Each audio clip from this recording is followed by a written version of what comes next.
गुलाबजामुनचं नाव घेतलं ना तर नक्कीच तोंडाला पाणी सुटल्याशिवाय राहत नाही. तर त्यासाठी गुलाबजामुनची एक ट्रिक्स नक्की पहा या व्हिडिओमध्ये, जेणेकरून तुमचे गोल गरगरीत असे गुलाबजामुन येतील आणि तेलात सोडले तरीही विरघळणार नाहीत कधीच. तर त्यासाठी ही ट्रिक्स पाहण्यासाठी व्हिडिओ हा तर शेवटपर्यंत नक्कीच पाहावा लागेल. तर व्हिडिओ हा शेवटपर्यंत नक्की पहा आणि आपल्या व्हिडिओला चॅनलला लाईक शेअर सबस्क्राईब नक्की करा. तर असे रवाळ आणि सर्वांनाच आवडतील असे तेलात सोडल्याच्यानंतर न फुटणारे आणि एकदम टम्म फुलणारे गुलाबजामुनची रेसिपी ही नक्कीच तुम्हाला आवडेल. तर त्यासाठी तुम्ही हा व्हिडिओ शेवटपर्यंत नक्की पहा. चला तर मी जया तुमचं संसारवेल या चॅनलमध्ये सहर्ष स्वागत करते. तर चला सर्वांनाच आवडणारी ही गुलाबजामुनची रेसिपी ही मी दाखवते. तर चला व्हिडिओ हा शेवटपर्यंत नक्की पहा आणि गुलाबजामुनच्या रेसिपीचा आनंद घ्या. जे ना 1.5 किलो खव्याचे गुलाबजामुन बनवण्यासाठी मी काय केलं, 1 किलो साखर घेतली. हे बरोबर 1 किलो साखर आणि 1 लिटर पाणी. 1 किलो साखर आणि 1 लिटर पाणी घेतलेले मी. आता याचा आपण मस्त पाक करून घेऊयात. बऱ्याचशाच वेळ पाक आपण जर का हे करू दिला ना, उकळू दिला ना, तर त्याला काळसर असा छान रंग येतो. म्हणून बऱ्याच वेळ आपण पाक करून घेऊयात. पाहिलं ना तर त्यासाठी सर्वात अगोदर हा पाक महत्त्वाचा असतो, जेणेकरून आपण गुलाबजामुन तळूपर्यंत पाक हा खूप थंड झालेला असतो आणि थंड पाक हा खूपच योग्यकारक असतो. तर चला हा मी 1.5 किलो खवा घेतलेला आहे. आता हा 200 ग्रॅम रवा घेतलेला आहे, म्हणजे पावशरपेक्षा 50 ग्रॅम कमी. ह्याच्यात मस्त असं मिक्स करून घेऊया. आता खूप छान आणि मस्त होतात गुलाबजामुन याने. तुम्ही कधी ही ट्रिक्स पाहिली नसेल, खूप रवाळ रवाळ गुलाबजामुन होतात, खूप छान असं स्वादही येतो.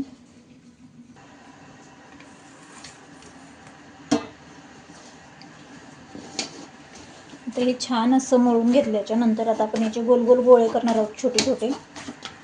खूप रवाळ आणि छान लागतात गुलाबजामुन. एकदा खाल तर विसरणार नाहीत याची चव तुम्ही. पण रेसिपी नक्की बनवा आणि व्हिडिओ हा शेवटपर्यंत नक्की पहा. आपल्या व्हिडिओ आवडल्यास लाईक शेअर सबस्क्राईब करायला विसरू नका.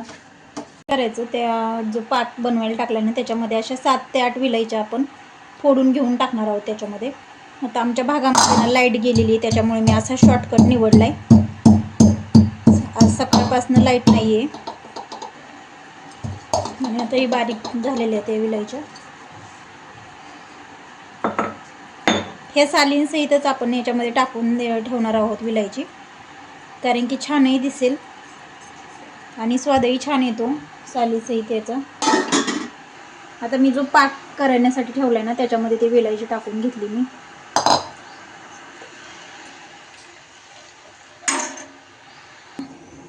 सर्वात प्रथम कढई गरम करण्यासाठी ठेवली. ही लोखंडी कढई म्हणजे आमच्या तळणातली खूपच महत्त्वाची विशेष गोष्ट आहे.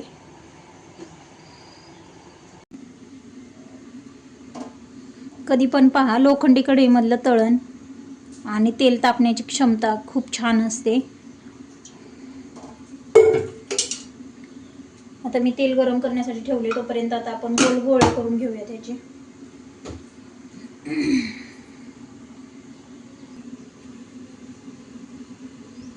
आता हे गोल गोळे ना हे अशा साईजचे आपण करणार आहोत सगळेच. थोडेसे हातावर असे चोळून मोळून गोल गोळे करून घ्यायचे, कारण की खूप म्हणजे असे चिरणार वगैरे नाहीत गुलाबजामुन, याची दक्षता घ्यायची आपण.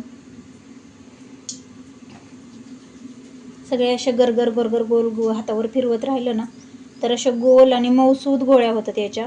हे पाहू शकताय, कुठेही याला असा चिरणी वगैरे नाही आहे.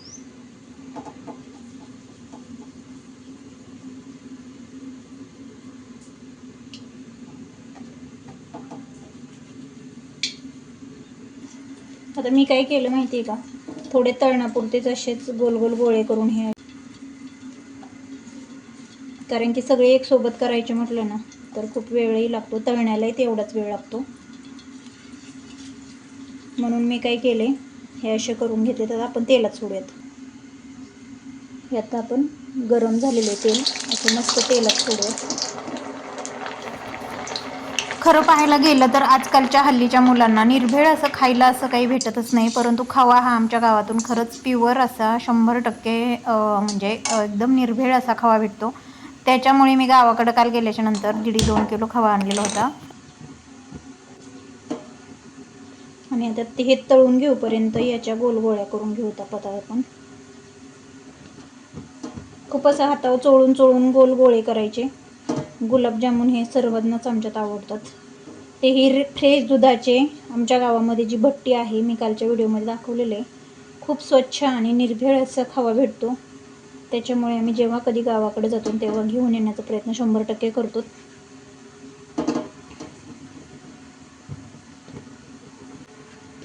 आता खरं पाहिलं तर आषाढ महिना हा सुरू झालेला आहे आणि आषाढ महिना सुरू झाल्यामुळे काहीतरी तळण वगैरे आमच्या घरामध्ये काढलं जातं. पहिलंही कुटुंबामध्ये आजीच्या कधी कधी ऐकलेलं होतं आणि इकडेही गावाकडं सासरी सर्वांचंच ऐकलेलं होतं मी, की आषाढ तळला म्हणजे घरामध्ये कुणी आजारी पडत नाही. आषाढ महिन्यामध्ये एकदम स्लो करायचा, लो फ्लेमवर गॅस करायचा आणि बऱ्याचशाच वेळेस असे गुलाबजामुन तळून द्यायचे कमी गॅसवर, कारण की त्याने असा गोल्डन ब्राऊन कलर येतो खूप छान असा.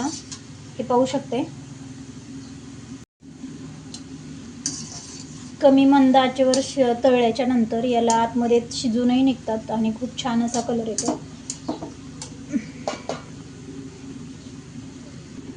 तोपर्यंत माझ्या इकडे गोल गोळ्या करून झालेल्या होत्या दुसऱ्या घाण्यापर्यंत.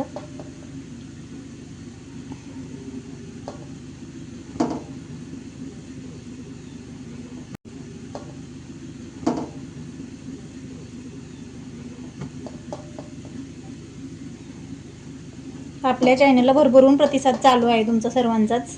प्रत्येक लाईक, शेअर, सबस्क्राईबची मी आभारी आहे. मऊ लुसलुशीत आणि खरोखर असं म्हणजे एकदम आपण त्याला काय म्हणतो, एकदम असे रवाळ रवाळ गुलाबजामुन होण्यासाठी ना खरं पिठाची पण मालिश करावी लागते. आणि हातावर आपण जे गोल गोळे करतो ना त्याला पण खूप छान असं मळून गोळून घ्यायचं हातावर.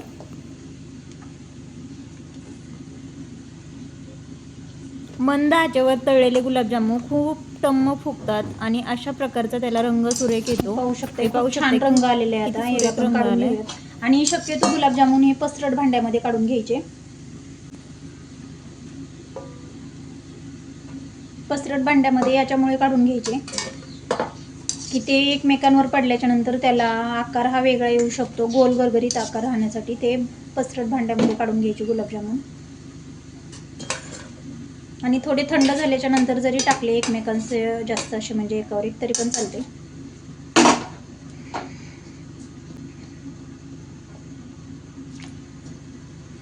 आता हे दुसरे गोळे करून झालेले मी परत तेलात सोडून घेतले.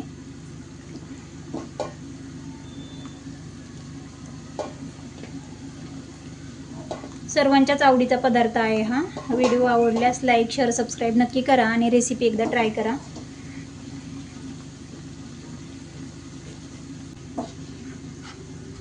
हलक्याशा हाताने आपण जो झाऱ्या असतो आपल्या हातातला, तर त्या झाऱ्याने हलक्याशा हाताने खालीवर करून थोडेसे ढवळून घ्यायचे गुलाबजामुन, जेणेकरून ते कढईला चिकटणार पण नाहीत आणि असे आपण झाऱ्याने जास्त त्याला डिवसल्याच्या नंतर ते फुटणारही नाहीत याची 100% दक्षता घ्यायची.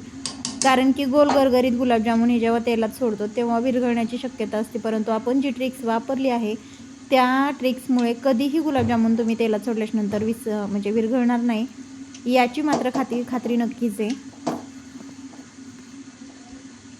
असे मस्त सर्व गुलाबजामुन मी तळून घेतले. पाकही आता थंड करण्यासाठी ठेवला होता. पाकही खूप छान थंड झाला आहे. आता आपण हे गुलाबजामुन मस्त असे पाकात सोडून घेणार आहोत, पण त्याला थोडासा वेळ आहे. आता हे पसरट भांड्यातले गुलाबजामुन आहेत ना, ते मी काय करणार आहे एका ताटामध्ये ठेवणार आहे सेपरेट, कारण की हे आता थंड झालेत आणि असे कुरकुरीत झालेत मस्त, म्हणजे चेपणार नाहीत दुसरे गुलाबजामुन टाकल्याच्या नंतर. आता हे आपण एका दुसऱ्या ताटात भांड्यात काढून घेऊयात आणि दुसरे गुलाबजामुन परत याच्यात काढूत.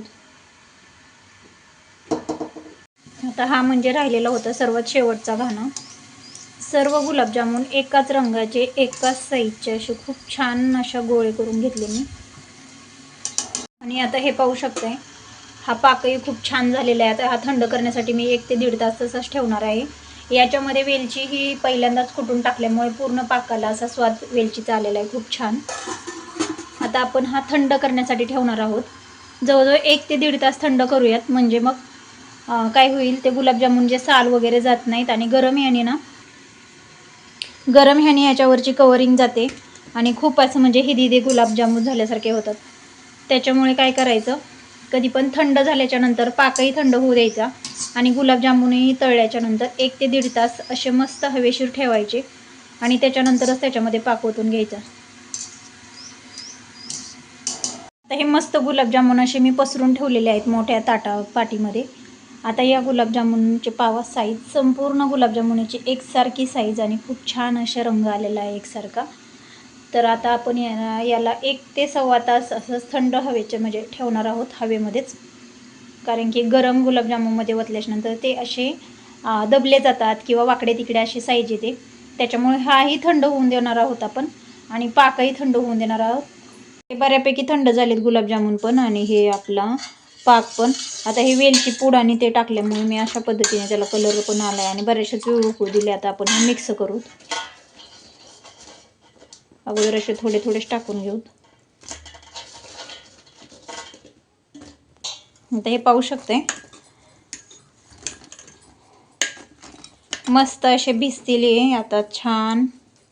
तर आजचा व्हिडिओ हा कसा वाटला ते नक्की सांगा आणि आपल्या चॅनलला लाईक शेअर करायला विसरू नका. तर भेटूया उद्याच्या नवीन रेसिपीसोबत. Bye bye.